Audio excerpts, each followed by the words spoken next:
February 27, 1942. The Java Sea burns. The night sky flashes with gunfire so bright it turns the black waves to liquid fire. Screams, static, and the grinding of steel drown beneath the roar of distant explosions. Ships, proud, defiant, vanish one by one into the dark. On this single night, the Allied fleet in the east is being torn apart, piece by piece, under the relentless precision of the Imperial Japanese Navy. For 6 months, the Japanese war machine had stormed across Asia like a thunderclap. Hong Kong fallen, Malaya shattered, Singapore humiliated.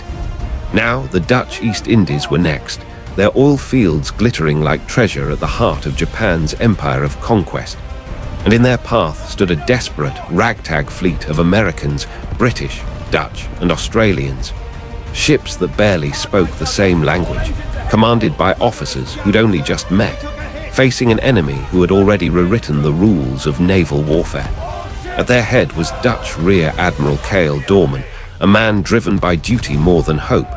His order was simple: attack the enemy, prevent the invasion at any cost. But even he knew what that meant. His fleet was outnumbered, outgunned, and outranged. Their intelligence was fractured, their coordination flawed. The Japanese, meanwhile, moved with machine-like unity, guided by aircraft, radar, and a doctrine honed from years of war in China. As dusk fell over the Java Sea, Doorman's fleet formed a thin grey line against the horizon, cruisers and destroyers creaking under strain, decks slick with salt and sweat. The air smelled of oil and cordite. Every man aboard knew he was heading into a storm from which few would return. Then came the first salvo. A flash on the horizon, a Japanese cruiser firing from beyond visual range. Moments later, shells tore through the water beside HMS Exeter, geysers of flame and steel erupting skyward. Radios screamed. Orders crackled through static. Allied guns returned fire, their tracers slicing across the waves like molten arrows. But their aim was blind, the enemy invisible in the haze. Within minutes, chaos replaced formation. Ships maneuvered wildly to avoid torpedoes that came in endless waves, the infamous Japanese long lances, monstrous weapons that could sink a ship before it ever saw the enemy that fired them. One after another, Allied vessels took the hit, explosions bursting beneath their hulls, fire racing across their decks. The sea swallowed them without mercy. Doorman's flagship, De Ruyter, pressed on, its crew chanting the Admiral's battle cry. Ik val aan, Volgmij. I am attacking, follow me. But few were left to follow. One by one, his fleet fell silent, their masts vanishing beneath the waves, their fires snuffed out by the same sea they once ruled. By dawn, the Java Sea was a floating graveyard. Over 2,000 Allied sailors were dead or missing. The Japanese had lost just a handful. In a single night, the last hope of defending the Dutch East Indies had been annihilated. And yet, even in defeat, this battle marked something profound. It was the end of Western naval dominance in the Pacific and the beginning of Japan's brief, blazing empire. It was the moment the world realized that this war was not just being fought on land or in the air. It was being decided on the vast, merciless stage of the sea. The Battle of the Java Sea was not merely a clash of ships. It was the sound of an empire drowning, and another one rising from the deep. In early 1942, the Pacific Ocean was a chessboard in flames. The Japanese empire had exploded outward from its island homeland like a tidal wave of steel. Pearl Harbor was still smoldering, the Philippines were collapsing, Singapore, the so-called Gibraltar of the East, had fallen in shameful surrender. The rising sun flag now flew over lands that had once belonged to the British, the Dutch, the French, and the Americans. It was as though the old world had been swept away overnight. At the center of this chaos lay the Dutch East Indies, a sprawling chain of islands rich with oil, rubber, and tin, the industrial lifeblood every army needed to fight. Japan's war machine was running hot, but without fuel, its victories would sputter and die. The conquest of Java wasn't just another invasion, it was a matter of survival. And so the Japanese Navy prepared to strike with terrifying precision. 2 fleets, hundreds of aircraft, and the finest cruisers afloat. Against this unstoppable tide stood the ABDA Command, an improvised alliance of Americans, British, Dutch, and Australians. It was less an army than a desperate experiment. The Allies were trying to stitch together a defense across thousands of miles, using ships that didn't share languages, signals, or strategy. Commanders from 4 nations stared at maps drawn in different scales, argued over radio frequencies, and prayed their torpedoes wouldn't misfire. And yet, they had no choice. If Java fell, the Pacific would belong entirely to Japan. In the Dutch port of Surabaya, Rear Admiral Karel Doorman prepared for what he knew could only be called a suicide mission. He was a quiet man, not the kind who gave rousing speeches, but the kind whose calm steadiness could hold a crew together through hell. His ships were worn and weary. The British cruiser Exeter, the American destroyer John D. Edwards, the Dutch De Ruyter and Java. Their decks groaned with the weight of hastily loaded ammunition. Their engines coughed black smoke into the humid air. The men were a strange brotherhood forged by necessity. Dutch sailors cursed in their native tongues beside young Americans barely out of high school. Australians sang to drown the hum of fear in their stomachs.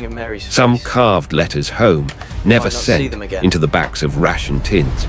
Every rumor from the north told the same story. The Japanese were coming, and they were unstoppable. Reports spoke of Zeros tearing Allied air patrols to pieces, of torpedo bombers striking with surgical accuracy, of cruisers that seemed to appear out of fog and vanish again like ghosts. Then came the final intelligence, a Japanese convoy sighted north of Java. It was the invasion force. Doorman's orders were clear: engage the enemy and prevent the landing. The problem was that the enemy outnumbered him 2 to 1, and every Japanese ship could fire farther, faster, and with deadlier accuracy. Still, Doorman did not hesitate. "We attack," he told his officers. "We must stop them here, or we will never stop them at all." That night, as the Allied fleet slipped out of Surabaya, lightning flickered on the horizon. The sea was a sheet of silver beneath the storm clouds, eerily calm, the kind of silence that precedes catastrophe. Sailors smoked in the rain, listening to the engines hum beneath their feet, the sound like the heartbeat of a dying animal. Somewhere beyond that horizon, unseen but inevitable, the Japanese fleet waited, engines silent, guns loaded, the moonlight glinting off rows of torpedo tubes. 2 worlds were sailing toward each other, one old and weary, the other ruthless and new. When they met, the ocean itself would ignite. And in that meeting, the balance of the Pacific, perhaps even the war, would change forever. The Allied fleet slipped out of Surabaya under a sky bruised with storm clouds. The night air was thick with diesel and dread, and the only sound was the low, trembling hum of engines pushing east toward destiny. No grand send-off, no music, no cheering crowds. Just rain hissing against the decks and the distant thunder that sounded far too much like artillery. On the bridge of the Dutch cruiser De Ruyter, Admiral Karel Doorman stood with his binoculars raised, the rain stinging his face. He didn't speak. He didn't need to. Every man on board already knew what was waiting for them and what was expected of them. They were to intercept a Japanese invasion fleet heading toward Java and stop it, no matter the odds. The unspoken truth: there was no coming back from this mission. Behind De Ruyter stretched a mismatched armada: the British heavy cruiser Exeter, the American Houston, the Dutch Java, and a ragged escort of destroyers from 4 different nations. A fleet united not by strategy, but by desperation. Some ships ran short on ammunition before they even left harbor. Others had radios that could barely communicate past their own smoke stacks. They didn't share a common code, or even the same type of shell. Still, they sailed. Overhead, the clouds parted just enough to reveal the pale light of a waxing moon. It glittered across the sea, turning each crest into a blade of silver. Somewhere beyond that horizon, Japanese warships were advancing in silence, veterans of half a dozen victorious campaigns, their guns already sighted for range, their torpedoes armed. At dawn, the Allied fleet fanned out into combat formation, their wakes cutting white scars across the water. A message crackled through the static from De Ruyter: Enemy sighted. Prepare for action. And then, faint at first, came the low, rhythmic drumming gunfire. The Japanese had seen them first. Columns of water erupted near Exeter's bow, each blast closer than the last. The British cruiser responded, her 8-inch guns spitting fire and thunder, the recoil shaking her steel bones. The Americans followed, tracers carving glowing arcs through the sky. For a brief moment, the sea itself seemed alive, a living, thrashing creature of smoke and flame. But the Japanese formation never faltered. They fired at ranges the Allies could barely comprehend, 25,000 yards, their gunnery so precise it felt supernatural. And then, slicing across the waves like serpents, came the long lance torpedoes. Each one carried a warhead powerful enough to tear a ship in half. Doorman's destroyers turned hard to evade, their decks tilting so steeply that sailors clung to railings to avoid being thrown overboard. One torpedo missed by meters, another found its mark. The Dutch destroyer Courtenay vanished in a flash of white light and fire, a column of smoke rising where a ship had been seconds before. There was no time to mourn. Doorman barked new orders: turn south, flank speed. He was determined to outmaneuver the enemy, to hit their transports before they reached the shore. But each time he tried to break away, the Japanese cut across his path, faster, sharper, always a step ahead. By midday, the sea was littered with debris, lifeboats drifting among burning oil slicks, sailors clinging to shattered wood, their faces ghostly in the smoke. The Allied fleet was bleeding strength, but still Doorman pressed on. His radio operators worked furiously, relaying commands through the chaos. Half the time, the signals were jammed. The other half, they were misunderstood. Aboard the Houston, Captain Albert Rooks shouted orders through the din as his ship took another hit, shell fragments raining like shrapnel rain. The crew kept firing, the smell of cordite thick in their lungs. Some gunners fought with bandaged hands, others with blood running into their eyes. They fired not at the enemy they could see, but at the one they knew was out there. As dusk fell, the horizon glowed red. The sea was no longer blue, it was the color of rust and ruin. Smoke billowed up like storm clouds, blotting out the stars. Yet Doorman refused to retreat. His fleet was scattered, but his resolve was unbroken. "We fight on," he signaled. "Follow me." Those 4 words would become legend, carved into Dutch naval history like an epitaph. Doorman turned his ships once more toward the enemy, engines screaming, decks trembling. The last remaining destroyers accelerated to flank speed, launching their torpedoes into the darkness like acts of defiance. Explosions rippled across the water, brief, brilliant flashes in a sea of endless night. No one knew it then, but this would be the final Allied counterattack in the Dutch East Indies. By the time the sun rose again, only silence would remain, the kind that follows disaster, the kind that feels like the sea itself holding its breath. The Battle of the Java Sea had begun, and with it, the slow, merciless unraveling of Western power in the Pacific. The first shells landed like gods hurling thunderbolts. The calm surface of the Java Sea shattered into chaos, geysers of water and flame rising higher than masts, ships buckling under concussive waves. The night was alive with light, tracer rounds streaking like comets, magnesium flares bursting overhead, torpedoes carving ghostly white trails beneath the waves. The sea was no longer water, it was war-given form. Admiral Karel Doorman stood at the bridge of De Ruyter, his face lit by the flashes of his ship's guns. Smoke clawed at his throat, but he didn't flinch. His ships were dying, but his will was unbreakable. "We fight on," he had said, and so they did, every man aboard knowing he was already a ghost in the making.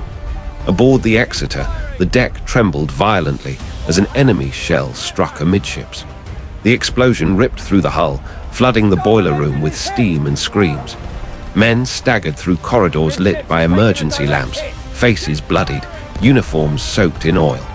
The air was thick with the stink of burning paint and cordite. Somewhere deep below, the ship's engineer, covered in soot, shouted over the roar of water, "We can still make speed," before collapsing beside the broken gauges. Houston charged into the inferno, her gunners deafened, her ammunition running low. Captain Rooks barked orders through the smoke, his voice hoarse but steady. "Keep firing, make them bleed for every mile." Shell casings clattered on the deck, glowing red-hot underfoot. Each broadside lit the dark sea like lightning, revealing wreckage, shattered lifeboats, floating bodies, and the twisted remains of ships that had been whole hours before. Then, cutting through the cacophony, came the mechanical shriek of incoming torpedoes. The Japanese had unleashed another wave, long lances, the terror of the Pacific, each one a 50-foot steel predator speeding unseen just beneath the surface. Lookouts screamed warnings as the phosphorescent wakes approached like glowing knives. "Hard to port," came the cry, but it was too late for some. The Dutch cruiser Java was struck dead amidships. The explosion lifted her from the water, a ball of fire and steel, before the sea swallowed her in a hiss of steam. For a moment, her lights flickered eerily beneath the waves, then vanished. Hundreds of men went down with her. Doorman's signal flared again through the static. "I am attacking, follow me." De Ruyter turned toward the enemy, engines screaming, her guns still thundering. Flames licked at her bow, and her bridge was slick with seawater and blood. The admiral's face was pale but resolute. Around him, his officers worked by instinct, shouting bearings, adjusting elevation, reloading by hand when the machinery failed. And then came the fatal hit. 2 torpedoes struck De Ruyter in quick succession. The first tore through the aft magazine, the second ignited it. The blast was a sun born beneath the waves. The cruiser erupted, throwing men into the air like ragdolls. The bridge windows shattered inward. Doorman's cap flew off as the world dissolved into heat and flame. For a heartbeat, the sea itself went silent, and then came the screams. The survivors floated amid burning oil, watching their flagship sink bow first, its searchlight still shining weakly into the deep. The admiral was gone. The Dutch fleet was gone. And yet, scattered across the darkness, ships still fought, each one alone, each one unwilling to yield. The destroyer John D. Edwards zigzagged through the wreckage, guns blazing, her captain shouting defiance into the radio. "We'll cover the wounded. We'll make them pay." Behind her, Houston fired her last salvos, muzzle flashes like heartbeat pulses against the black horizon. But there was no enemy to see. The Japanese cruisers fought from beyond visibility, their gunners guided by radar, their torpedoes striking from miles away. To the men of the Allied fleet, it was like fighting shadows, enemies that killed but could not be seen. Hours dragged into an eternity of horror. Ships that survived the blasts were hunted by aircraft at dawn. Life rafts drifted between burning slicks, men whispering prayers, their skin blistered by oil fires. Sharks circled in the grey water. Somewhere in the distance, a Japanese destroyer moved slowly through the wreckage, its searchlight sweeping across the corpses, a silent witness to victory. By morning, the Java Sea was calm again. Too calm. The wind had died, and the only movement came from the slow bobbing of twisted metal. The horizon was empty, the Allied fleet erased. Of the 14 Allied ships that had gone into battle, only a handful limped back to port. Over 2,000 men were dead, their bodies claimed by the same sea they had sworn to defend. The battle was over, but in its silence, something far larger was revealed. It was not just the defeat of a fleet, it was the collapse of an era. The old navies of the West had faced the new masters of the Pacific and lost. And yet, even in ruin, there was something almost sacred in their stand. They fought knowing they could not win. They fought to delay the inevitable. They fought because surrender was worse than death. The sea remembers men like that. The sky bled fire. The sea was a molten graveyard. Every compass spun uselessly. Every radio screamed static, as though the Java Sea itself had gone mad. By midnight, De Ruyter was gone. Java was gone. And Admiral Doorman, the quiet Dutchman who had sworn to hold the line, had vanished beneath the waves with his ship. But his final signal still pulsed faintly through the radios of ships that remained. "I am attacking. Follow me." A ghostly order echoing through chaos. Aboard the American cruiser Houston, Captain Albert Rooks refused to fall silent. His bridge windows were shattered, his gunners half-deaf, his ship bleeding from half a dozen wounds.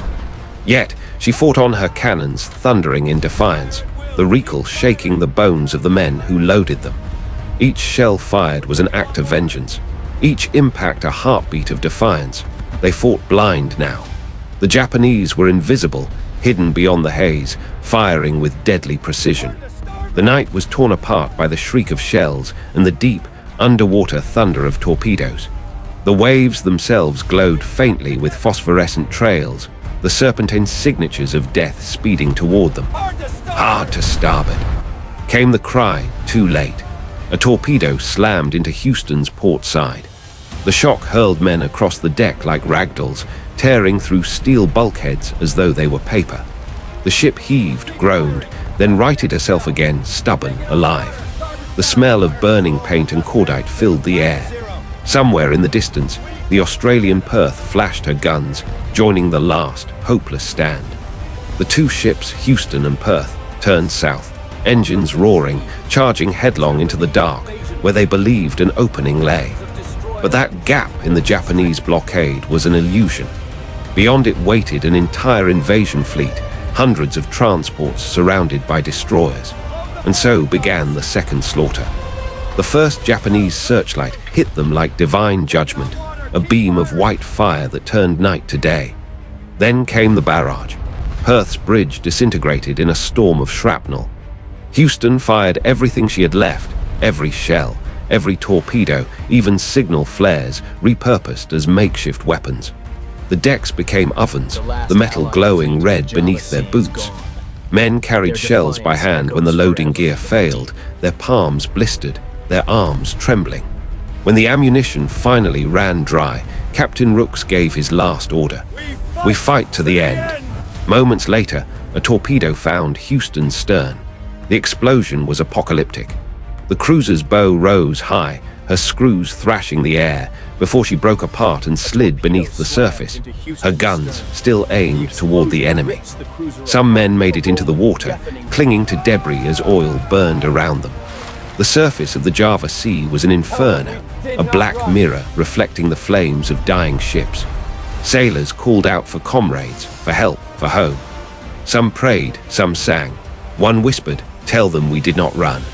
Hours passed, the fires dimmed, the smoke thinned. By dawn, only the dead and the survivors remained, scattered across the vast, indifferent sea.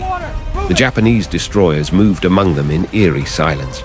Spotlights swept over wreckage, pausing on faces that turned upward, half in terror, half in disbelief. Some sailors were pulled aboard as prisoners. Others were ignored, left drifting in the endless blue. From the shorelines of Java, local fishermen would later tell stories of the sea that glowed red that night, red with flame, red with oil, red with blood. They said the ocean had eaten the brave. When the news reached Allied command, there was only stunned silence.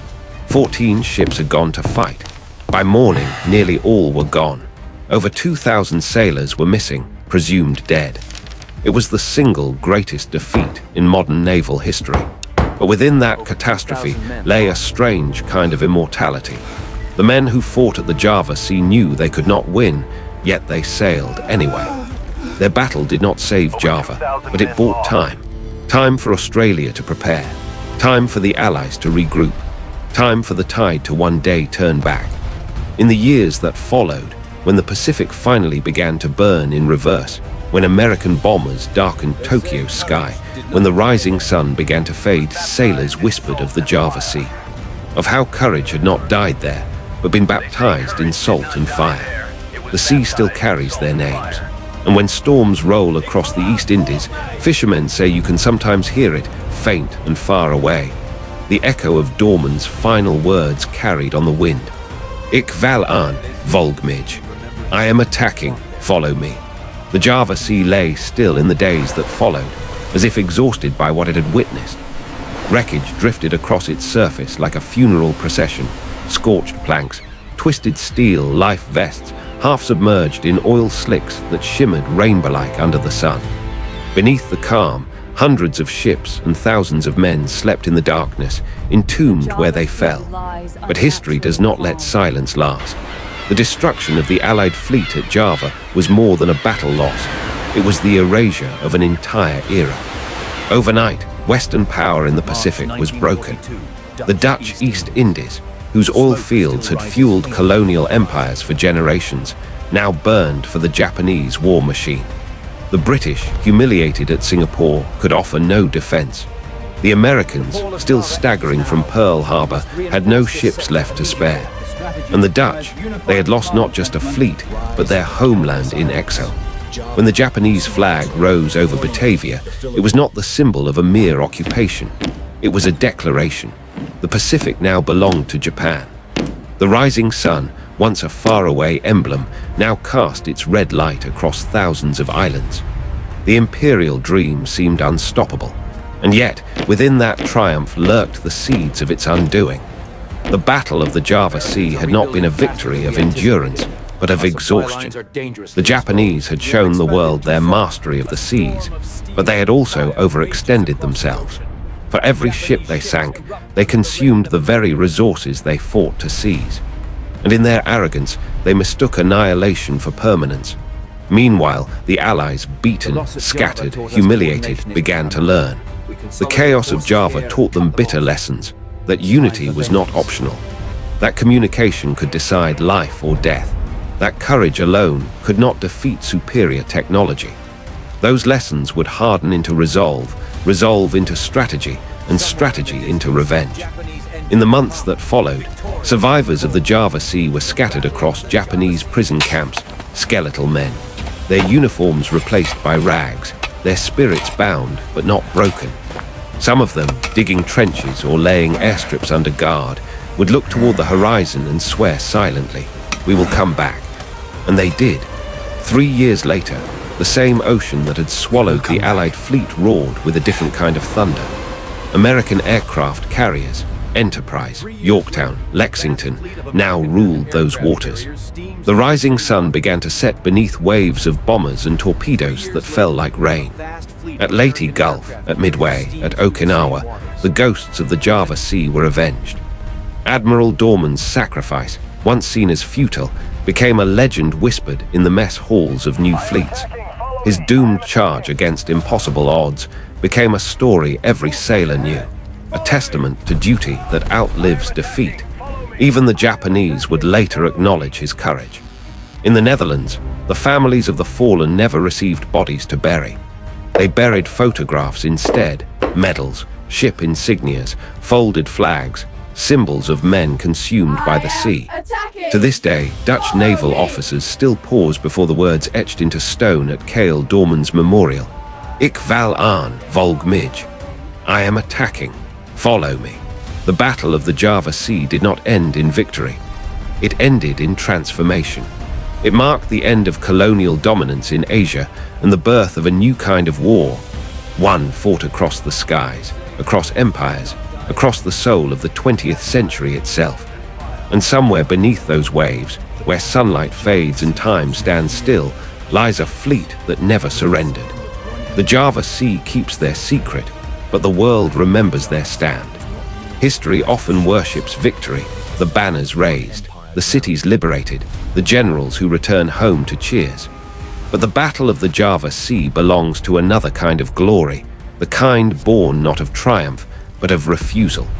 It was a battle fought by men who knew they could not win. Men whose ships were outdated, whose ammunition was running out, whose communication failed at the worst possible moments.